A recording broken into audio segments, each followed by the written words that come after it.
Go back to our leading story of course, hospital-related safety, where that incident involving a mental user actually killed another mental user in a Philadelphia hospital in Limpopo. And to dive deeper into this and also discuss the state of state-owned mental health institutions, let's now welcome Sifiso Nkala, researcher at Section 27. Sifiso, great to have you with us. A very good afternoon. So I think firstly, we need to point out that late last year, we reported on another incident involving mental care users in a Durban hospital in the South Coast, to be precise, where it's alleged that a user lit a cigarette in an oxygen-filled wing of the hospital, causing gravely circumstances there as well. Why do you think we're actually seeing such incidents? I'm sure if you saw at the start of our bulletin earlier, the minister is blaming security, but security are not in charge of assessing the mental state of the patients in the hospitals. Thank you so much, and good day. It is wrong for the department to blame the security as such, because the security is not, as you've just said, is not responsible for anything that is happening regarding, access to healthcare services. And they need to ensure that, I'm talking about the Department of Health, they need to ensure safety and ensure that everyone is put accordingly. And what is it that we're going to blame this on is underspending and also budget cuts, that which is taking place nationally. And we've seen such with every province. You might go to Eguruleni, Kalkotle, I've been there, and it's seriously a challenging situation. You can go to eThekwini, Prince Mshini, Waterloo Clinic, Kharsibade, Hlazachefo, and everywhere actually. I'm just making examples. Mm-hmm. You can go anywhere. You will see that the staff is seriously frustrated regarding the conditions under which they are providing the services.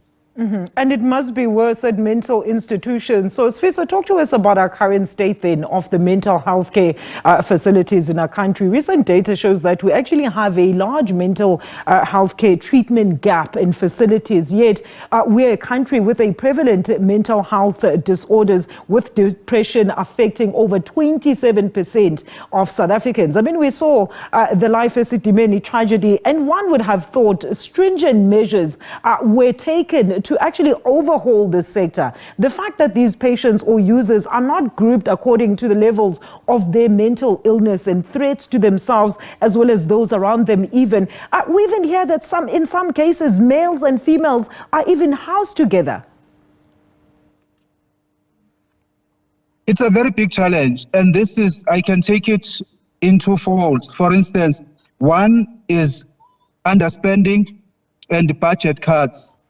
Two, and ensuring that we are trying to ensure that we enroll what we call the NHI, of which we do not see ourselves being ready. And that is the issues that which we need to take care of. And that the mental state, or rather the mental illness, has not been taken seriously for quite long, actually, in South Africa.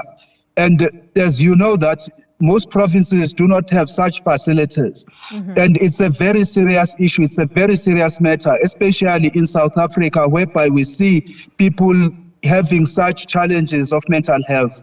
Mm-hmm. So we need investment by the Department of Health. And I'm sure you know that it is impossible to achieve this NHI if we lack such, facilities. I hear you about energized fish, but let's go back to this particular case. I mean, we understand that the individual who's the instigator in this altercation was, according to the minister, on a drug-induced psychosis.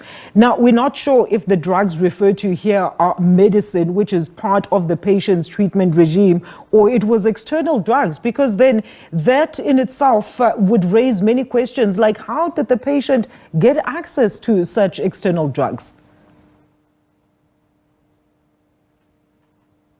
That's a very big challenge, actually, that if the patient did get such a drug, how did that patient get or access such a drug?